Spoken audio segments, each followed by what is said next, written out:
Next up is Sam from the Eastern Market Partnership. He's here talking about shopping local, why it's still important, and how you can do it right here in Eastern Market. Hey everybody, it's Sam Moriquas here. I'm the marketing manager from Eastern Market Partnership. We are currently at the center of this thing. You know, Eastern Market is home to over 500 small businesses. And a lot of my work as the marketing manager is to work with them. We're really blessed at Eastern Market to have a platform that is oftentimes bigger than the individual businesses that we're supporting. So we kind of have this megaphone that we get to share with the people such as Bees and everyone else in the neighborhood and all the vendors. We have about 400 vendors and 150 businesses in the district. So small business is at the core of a lot of what I do and at the core of a lot of what I've been thinking about. The market is open currently, and we're sort of slimming down to our core function as a grocery store. Many of you probably come to Eastern Market on a Saturday, check out some murals, go to Spino's, get a slice, whatever it might be.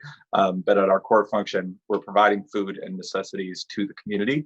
And we fall under the exception of, the mandated ordinances thus far. So we're staying open as we are able. We've been in contact with the Pike Place Market, the fish market out in Seattle.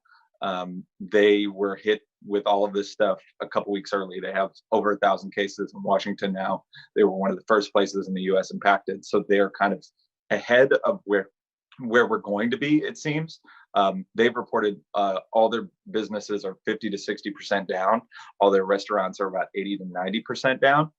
So it's very crucial in this time that we support small businesses however we can. For many people, that might be a fatal hit to their bottom line. For many people, they're kind of on that fringe. And if we can support extra, we can really take them through this thing and get them to the next stage of their business, hopefully soon. I think the main thing that you can do to support your favorite businesses is to follow their lead. So many people have been talking about pivoting, have been talking about shifting their models. Maybe people are launching websites, whatever it might be. Oftentimes, if the businesses are communicating well on their social media, or if you know the people at the business directly, just speak to them about, hey, how can we support you in a time like this? Sometimes it's shopping online. If it's a restaurant, maybe they're doing takeout and pickup business still, and you can pick up, food for the family one night. I've seen things even on social media, thinking about not only the owners of these businesses, but the workers. There's apps that sort of aggregate the Venmo and Cash App tags of bartenders, and you can kind of tip them directly, even though they're not in service now. A lot of that industry is very hard hit by this. And a lot of the individuals in that industry are very hard hit by this. So if you see things like that, support your friends, support the businesses wherever you can, and really follow their lead. Ways to dampen the effects as a small business owner, if you're coming at this from the ownership perspective, obviously shifting your model where possible.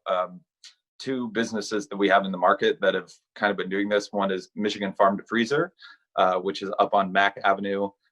They sell frozen, repackaged Michigan produce, fruit and veggies. They've normally sold in the market and sold in stores, but with less of that going on nowadays, they shifted to a pickup model at their actual wholesale location. And they've been packing food boxes, putting 6 or 7 of their bags into a bigger box and then kind of reselling that for a larger amount, and just having designated pickup days, no contact pickup points. But they're very grateful to be able to shift on the fly like this as well. Also this Saturday, this is good for business owners, and if you're still in need of stockpiling some food, Leg Divide Farms is one of our vendors. They're an organic produce vendor, and they're doing a pickup with us in Shed 6. So Shed 6, if you know the market, is the open air one right at the north end. So they'll be kind of doing a drive-through kind of thing. They launched an online store where you can basically pre-order for the weekend. They pack up the box, you come in, say, hey, here's my name, this is what we're doing, and pick it on up. It's a tough time for everyone, and we're all figuring this out together. I know at Eastern Market we've very much been building the plane as we fly it in terms of solutions of how to keep the market open, how to keep the market safe, how to keep money on the vendors' books as much as possible, how to support our businesses in a time like this. Two ways in which you can very directly support Eastern Market businesses. We shared on our Facebook page and our Instagram page, I believe, a full list of businesses that have online shops in the district, not including vendors, but just some of the businesses that actually have shops in the Eastern Market. And we shared a list of businesses that is doing carry out and pickup for the time being, and restaurants. We would greatly appreciate that support. A quick plug and follow up. We also have an online cooking class today with Chef Laura Romito from High Five Salts. That's on our Facebook page at 2 p.m. She's going to be sort of discussing ways that you can bring your pantry to life and make the most of what you have in your stockpile. So we're not all eating just plain old beans for this many weeks on end. So tune in for that. Well, the more ways we can come together to support one another, directly, indirectly, however, it's a crucial time for it. And, Eastern Market is trying to do our part. If you want to reach out to me or talk further, you can just email marketing@easternmarket.org. That comes directly to me, and that's the simplest way to reach me, marketing@easternmarket.org. Thank you guys for having me. Thanks to Bea and Eli. This is great. Happy to be a part.